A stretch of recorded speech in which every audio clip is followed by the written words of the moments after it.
रिसोड तहसील समोर गेल्या 3 दिवसापासून रयत क्रांती संघटनेच्या माजी जिल्हाध्यक्ष सतीश पंजाबराव देशमुख यांनी सोमवार दिनांक 12/2/2023 पासून आमरण उपोषण सुरू आहे। त्यांच्या प्रमुख मागण्यांमध्ये महाराष्ट्र शासनाने 2022-23 मध्ये नवीन धोरणानुसार 600 ते 1000 रुपये रेती वाळू प्रतिभासप्रमाणे त्यांच्या प्रमुख मागण्यांमध्ये महाराष्ट्र शासनाने 2022-23 मध्ये नवीन धोरणानुसार 600 ते 1000 रुपये रेती वाळू प्रतिब्रासप्रमाणे द्यावी, जेणेकरून घरकुल बांधकाम होतील।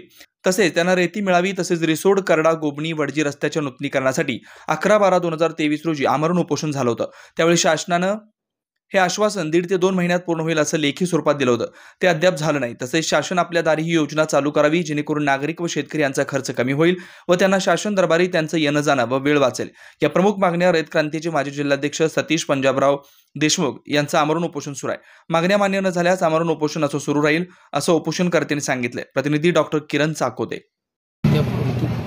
कोणताही कुठेही डेपो कुठेही कार्यवाही काही सध्याच काहीच नाही, बोगस चालू आहे। अवैध उत्खनन सर्रास चालू आहे। याच्यावरती कोणाचं लक्ष नाही, प्रशासनाचं नाही ना शासनाचं नाही। जी घरकुलाला गोरगरीब जनतेला जी देण्याची रेती आहे ती अद्याप देऊन नाही राहिली। गोरगरिबानं कशी रेती कुठून आणायची आणि कसं बांधकाम करायचं, घरकुलाचं बांधकाम कसं करायचं।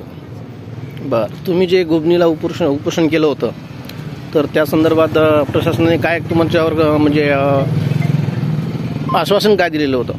त्यांनी मला लेखी आश्वासन दिले होते की आम्ही प्रस्ताव सादर करू आणि तुम्हाला 1.5 ते 2 महिन्यात रस्त्याचा मार्ग मोकळा करू, काम करण्यास सुरुवात करू। बरं, तो कोणतंही आश्वासन त्यांचं पूर्ण झालं नाही, फक्त प्रस्ताव सादर केलेला आहे त्यांनी मंत्रालयामध्ये, त्याच्यावर कोणतीही कारवाई नाही। बरं, हे उपोषण तुमचं असं सुरू राहणार आहे? येस, असंच सुरू राहणार। जोवर माझ्या मागण्या पूर्ण होत नाही तोपर्यंत मी इथनं उपोषण सोडणार नाही। बरं, हे उपोषण तुमचं सुरू आहे, 3 दिवस झाले। या उपोषणाला तुम्हाला आतापर्यंत तहसीलदार उपविभागीय अधिकारी कोणी भेट दिली का?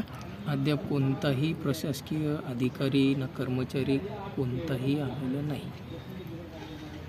बरं, यावरून असं लक्षात येत आहे की सरकारची उदासीनता यावरून स्पष्ट होत आहे। उपोषणकर्ते सतीश पंजाबराव देशमुख यांची दखल प्रशासनाने घ्यावी अशी मागणी यांच्याकडून होत आहे। आमच्या विदर्भ टाइम्स YouTube चॅनेलला सबस्क्राइब करा आणि बेल आयकॉनला क्लिक करा आणि रहा आमच्या सोबत अपडेट।